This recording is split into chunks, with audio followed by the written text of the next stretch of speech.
नहमदुहु व नुसल्ली अला रसूलिहिल करीम अम्मा बाद फ़अऊज़ु बिल्लाहि मिनश शैतानिर रजीम बिस्मिल्लाहिर रहमानिर रहीम। अस्सलामु अलैकुम डियर व्यूअर्स, आपके favourite informative channel marital life problem यानी इज़्दवाजी जिंदगी के मसाइल से आपकी खिदमत में हाजिर हैं। हमारा आज का टॉपिक है इलामाते प्रेगनेंसी यानी हमल की इलामात। अल्लाह वहदहू ला शरीक ने अपनी मखलूक के जोड़े तख्लीक किए हैं और इस तरह एक तरफ धरती पर तख्लीकी निज़ाम को जमाल और रानाई बख्शी है और दूसरी तरफ नश्व नुमा को तसलसल बख्शा है। कुरान मजीद में है, वही आसमानों और ज़मीन को पैदा करने वाला है। उसने तुम्हारे लिए तुम्हारी जिन्स से जोड़े पैदा किए और चौपायों की जिन्स से भी जोड़े पैदा किए।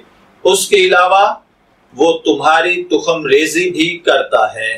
तो देखिए प्यारे भाइयों और बहनों, खातून नेकबख्त, आप याद रखिए, अगर अल्लाह ताला ने आपको ये वक्त इनायत फरमा दिया है तो आप खुशकिस्मत हैं कि अल्लाह की तख्लीकी आयात और कुदरत का मजहर बन रही हैं।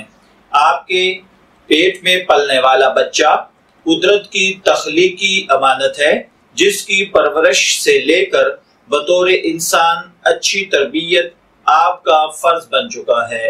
अगर आपने इसकी परवरिश में इसे अच्छा इंसान बनाने का मकसद सामने रखा और उसे तरबियत में मारफत खुदाबंदी का शऊर बख्शा, तो तुमने अपने लिए अल्लाह की एक बरगजीदा खातून होने का मुकाम हासिल कर लिया और अल्लाह के हुजूर में सुरखरू होकर हाजिर होने का समर बना लिया है। खैर, चलिए बढ़ते हैं अलामात की जानिब। तो याद रखिए, सबसे पहली अलामत मेंसेस माहवारी का रुक जाना होता है। उमूमन इसी को पहली निशानी समझा जाता है। दूसरे नंबर पर सुबह की मतली है। खास तौर पर सुबह को मतली होती है, उल्टी आती महसूस होती है। ये हालत प्रेगनेंसी के दूसरे और तीसरे महीने में और भी ज्यादा खराब हो जाती है। तीसरे नंबर पर पेशाब रूटीन से बढ़कर ज्यादा आने लगता है। चौथे नंबर पर पेट फूलना शुरू हो जाता है। पांचवें नंबर पर चेस्ट बड़ी होने लगती है और छूने से दुखने लगती है। इसके अलावा छठे नंबर पर प्रेगनेंसी की छाइयां चेहरे पर और पेट पर गहरे रंग के धब्बे और दाग पड़ना शुरू हो जाते हैं।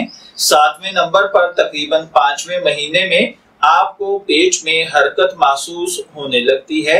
ये 7 वो बड़ी वाज़े इलामात हैं जो कि इस चीज की अक्कास होती हैं कि कुदरत आप पर मेहरबान हो चुकी है और आपको एक नया वजूद इनायत कर दिया गया है।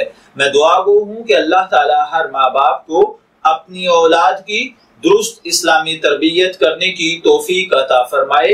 इजाजत चाहेंगे, फिर मिलेंगे किसी नए इंफॉर्मेटिव टॉपिक के साथ। तब तक के लिए अल्लाह हाफिज।